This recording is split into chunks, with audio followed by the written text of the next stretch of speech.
നല്ല ചൂട് ഗോതമ്പ് പുട്ടിൽ തേങ്ങയും പഞ്ചസാരയും ഇട്ട് കഴിക്കാൻ ഇഷ്ടമുള്ളവരാരെങ്കിലും ഉണ്ടോ? അരിപ്പുട്ടിലും അടിപൊളിയാണ് കേട്ടോ. വല്ലപ്പോഴും ഒക്കെ ഞാൻ അങ്ങനെയും ചെയ്യാറുണ്ട്. കഴിച്ചു കഴിഞ്ഞതിന് ശേഷം വീണ്ടും എൻ്റെ തട്ടകത്തിലോട്ട് വന്നിട്ടുണ്ട്.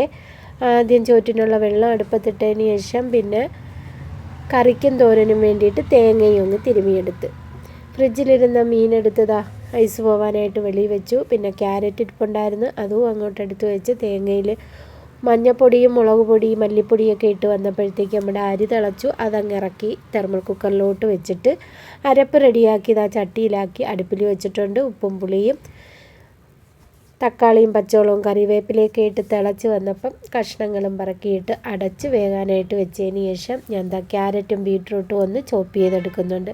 ഈ ചോപ്പർ ഞാൻ ഓൺലൈനിൽ നിന്ന് വാങ്ങിയതാണ്, അടിപൊളിയാണ് കേട്ടോ. അങ്ങനെ അതും അരിഞ്ഞെടുത്ത് അരപ്പൊക്കെ ചേർത്ത് താളിച്ച് ഒരടുപ്പിൽ തോരനുമാക്കി ഒരടുപ്പിൽ മീനും പൊരിക്കാൻ വെച്ച്.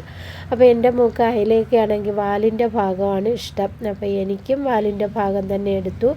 അങ്ങനെ 2 കഷ്ണം മീനും പൊരിച്ചെടുത്തിട്ടുണ്ട്. ഇപ്പോൾ ഉച്ചയ്ക്ക് നല്ല നാടനരി ചോറും അയലയിട്ട് തേങ്ങ അരച്ച് വെച്ച അടിപൊളി കറിയും ബീട്രൂട്ട് ക്യാരറ്റും ഇട്ട് വെച്ച തോരനും മീൻ പൊരിച്ചതുമായിട്ട് കഴിച്ചു.